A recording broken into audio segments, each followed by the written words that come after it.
കുറെ ദിവസമായപ്പോ മീൻ നോക്കട്ടെ, ഇന്ന് മീൻ ഉണ്ടാക്കാം. ഇപ്പൊ വണ്ടിയുടെ ഹോണല്ലോ വലുതായി. അതാ പിന്നെയും കേട്ടല്ലോ.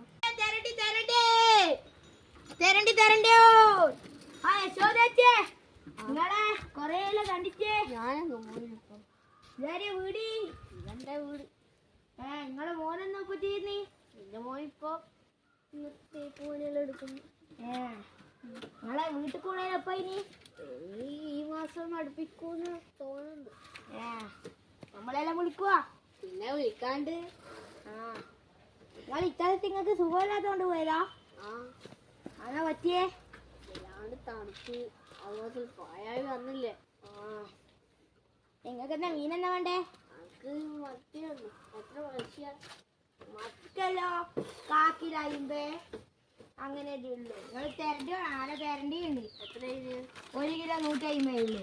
ഒന്ന് തന്നെ എടുക്കട്ടെ. 1 കിലോ 150 മത്തി തന്നെ. മത്തി എടുക്കട്ടെ. കൊഞ്ചം വേണം? കൊഞ്ചേ ഇത് തന്നെ കുറെ കഷ്ടപ്പെട്ട് ആക്കണം. ഇത് കൊഞ്ചനാണോ വേണ്ടേ? അല്ല മത്തിയല്ല.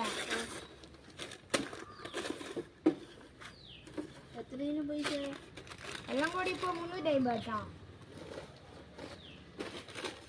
350. ഇത് 500 ഉണ്ടല്ലേ? 500 ഉണ്ട്. ബാക്കി തരണ്ടേ? ഇതാ ഇതാ കണക്കായില്ല. എന്നാൽ നാളെ നമ്മളവിടെ മീനെല്ലാം വാങ്ങണം കേട്ടോ. അതിന് വീട്ടിൽ കൂടെ വരൂ. ശരി പോട്ടെ. ശരി. മീന് മീന് മീന് മീന് മീന് നല്ല ഫ്രഷ് മീനാ. നമുക്ക് നല്ലോണം തിന്നാം. എത്ര ദിവസമായി തിന്നാൻ എല്ലാ ഹോട്ടലിൽ നിന്ന് തിന്നുന്നു. മത്തിക്കെല്ലാം എത്ര ദിവസം